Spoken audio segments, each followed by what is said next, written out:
What do you think of when you hear the word power? Especially when you think of power at work. Most people conjure up images of people scheming, manipulating, and maybe even deceiving their way to high-status positions. You know the type, the ones who relish the thrill of watching those beneath them jump to their commands. They say, "Jump," and you ask, "How high?" It's a familiar narrative, isn't it? Power, in this sense, feels dirty, tainted by the Machiavellian antics of those who wield it without a second thought. But let's pause for a moment. The truth is, power dynamics are all around us. Ignoring them doesn't make them disappear. It just leaves us vulnerable. Power feels like a taboo subject, and even admitting that you want it can feel wrong, as if you're confessing to a dark secret. But here's the uncomfortable truth. Both society and the workplace are built on competition.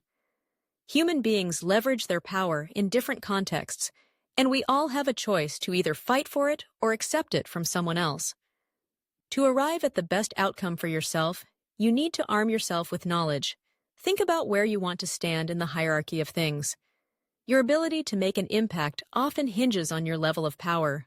Before you can gain power at work, you must first accept that you need the power to forward any agenda, whether it's noble or self-serving.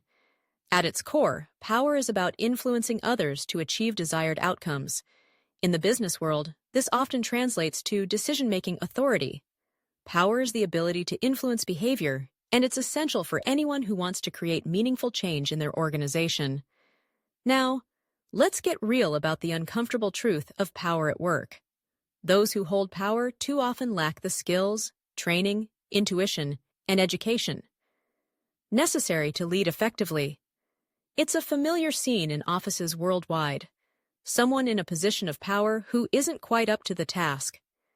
They may lack the necessary expertise or rely too heavily on intuition, instead of taking the time to understand the situation and develop a logical plan. The consequences can be dire: inefficient processes, lack of direction, poor communication, and confusion about roles and responsibilities. These are telltale signs of rot. This phenomenon is known as the Peter Principle, which states that in most organizational hierarchies, employees tend to rise until they reach a level of respective incompetence. This means that many in power aren't there because of outstanding skills or performance, but rather because they outlasted their peers. Holding a top position doesn't imply that someone knows how to lead effectively. It often just means they've been around the longest.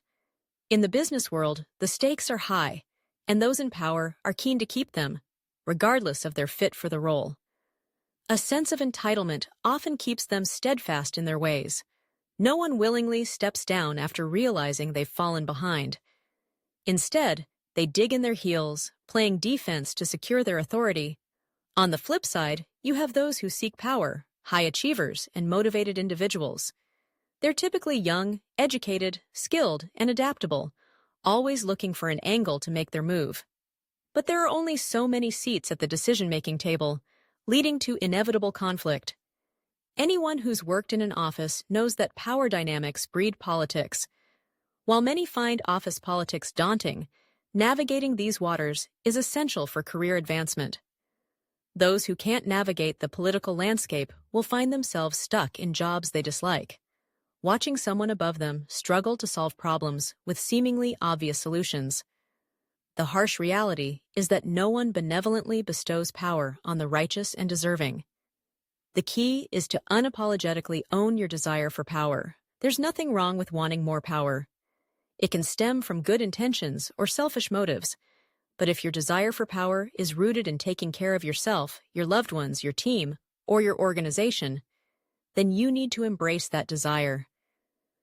Many people yearn for power over others, whether in their personal lives or society at large. Some believe this desire springs from a wish to help those in need, while others see it as a darker impulse. At the heart of this desire is a fundamental human need for control, both over one's own life and the circumstances of others. For some, this ambition manifests as a drive to shape public policy or influence social norms. For others, it may express itself through violence or coercion, often fueled by feelings of inadequacy or resentment. The quest for power is complex and contradictory. It can lead to significant ramifications for individuals and societies. For those motivated by altruism, harnessing their power can drive positive change. However, given our innate tendency to pursue self-interest, this quest can also lead to misuse and abuse.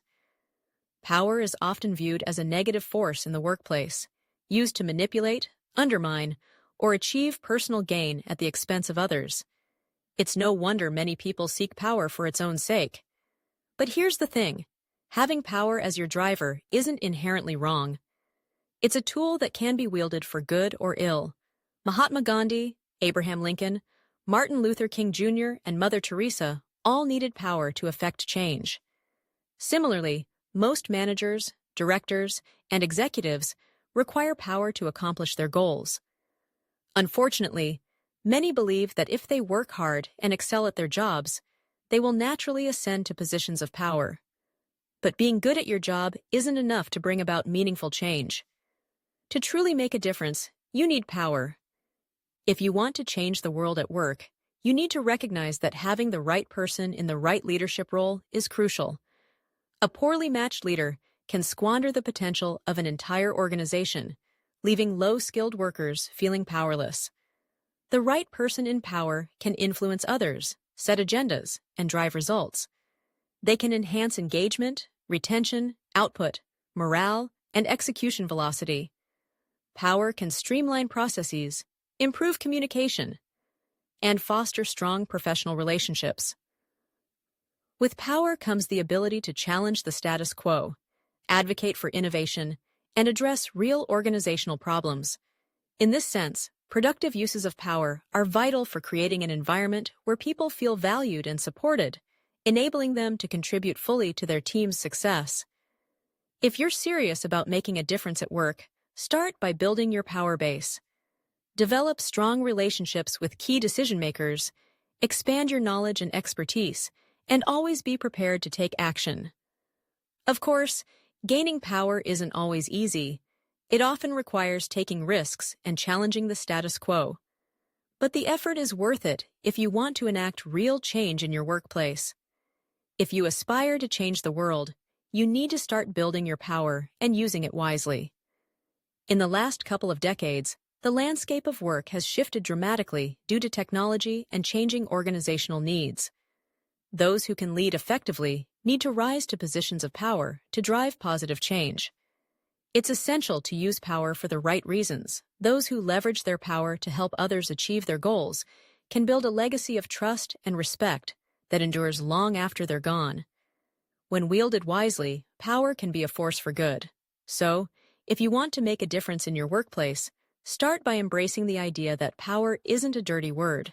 It's simply a tool that can be used for good or bad. It can be a powerful force for positive change when used correctly.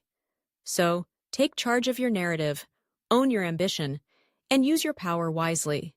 The uncomfortable truth about power at work is that it's not just necessary, it's essential for anyone who wants to create meaningful change.